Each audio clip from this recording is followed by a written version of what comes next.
do some last looks. It's been a while since we have, and I think we're going to do a double feature. Let's do 2 and 1. Right now, these are the first 2 of a 10-man commission that I'm working on. They are built off Primaris kits, but other than that, I have no idea where these parts come from. I'm not a Chaos guy, and the client picked all the parts and sent them to me. He designed the characters himself and sourced everything, so I have no idea where this stuff comes from. But if you're a Chaos player, you'll probably recognize some of this. Now, this first one is codenamed Flail from Hell because he's got this big old flail here made from, I think, a Death Guard kit. This one was a little bit more challenging just because we had some layers to work with. And by that, I mean I had to work from the inside out. So the first thing, he wanted a Night Lord's symbol sculpted on the right knee. And he wanted some flesh stretched over the leg and pinned in place. So that required sculpting that before the legs were anchored to the base so that I could get under there and do that, right? None of this existed yet. He also wanted these peruges, whatever these straps are called. He wanted these over a flesh apron, and then he also wanted chain and fur. Now, getting all those components into one miniature took a little doing, especially because you also have to fit it underneath these hip plates. So what I do is I dry fit the peruges and make sure that they're going to fit. That meant cutting away the belt and all of that. If you can see there, the belt replaces the actual or the normal belt. That was all cut away, and this was test fit. And then I roll out a piece of flesh first and make an apron out of that. And while it's still curing, I press it into place and press the peruges, whatever they are, the straps, over that so that it makes an imprint and I know that everything fits correctly. And then if it does, I will glue this in place and then bring the flesh around the sides and sculpt it with the peruges drying in glue on top of it, if that makes sense. And then the fur and everything is sculpted in place, covers all the scarring from removing the belt, and just kind of fills in all the gaps. And the chain is wrapped around just like a belt, pretty easy, nothing special there. The straps are just green stuff made out of strips and wrapped around. There's a tutorial for actually all of these now. The straps, the fur, the flesh, all of that is on the Patreon if you're interested.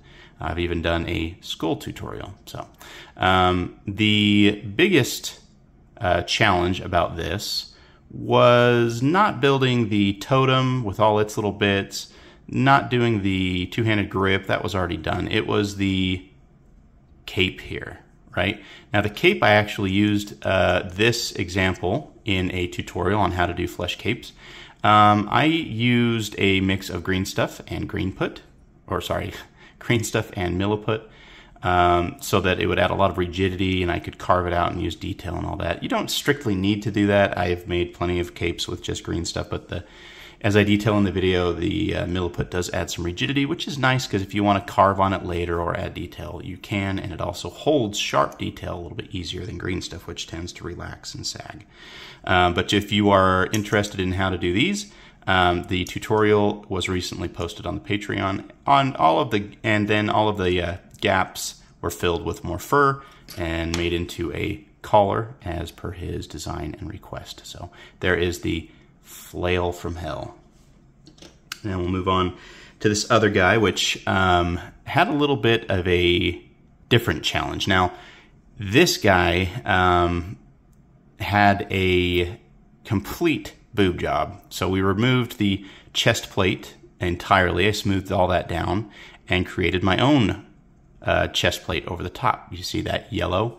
That's milliput. And I used milliput because it blends really easily. It's very easy to get a smooth surface on milliput, especially if you add some water and you polish in the late curing stages. The client wanted me to figure out something cool to do for the gorget. I decided to, he also wanted a Night Lord's symbol on the chest, and I decided why not kill 2 birds with 1 stone and just make the bat wings come up and over the gorget and make it nice and dynamic, make it decorative like that. So I thought that was cool. We did not replace the belt on this one. Instead, we just wrapped chain and put some turges, some leather straps down here in the same method as the other guy. I did sculpt another flesh apron underneath, the same method, and then gap filled with some fur. But before all of that, I actually did the legs. These lightning strikes here for the Night Lord's theme were done before any of this was assembled, because again, with the legs, you kind of need to have access to all the angles, right, to sculpt that. And so you want to do your leg detail first. The piece of flesh was stretched over the pauldron and glued in place. This arm here, I am not sure where it comes from. I have no idea.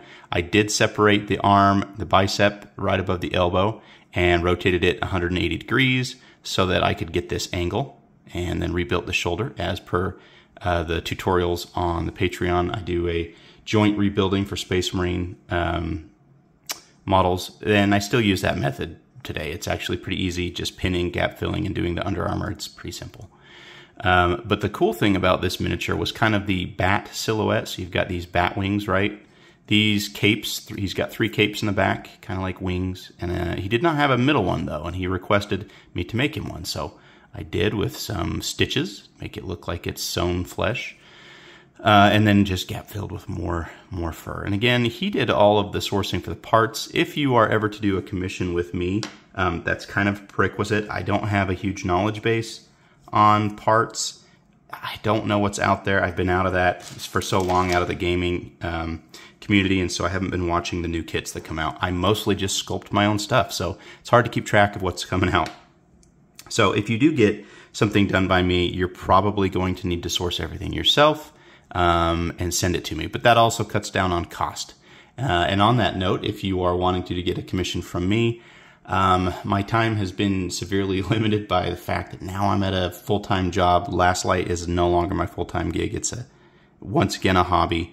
And I have limited the commissions to Patreon subs only. So patrons, I need to take care of those guys, and they get to ask for commissions. If that is something you're interested in, and you want access to the Discord, access to all of the tutorials, and there's a lot of them, join us at patreon.com/lastlightcreative, and hope to see you in there. Thanks so much for watching. I know these videos don't drop very often. It's back to hobby time for this, guys. But there will be stuff coming out every once in a while, and if you're on the Patreon, you're still going to get those tutorials and access. It's just not as common as it was before. Thanks, guys.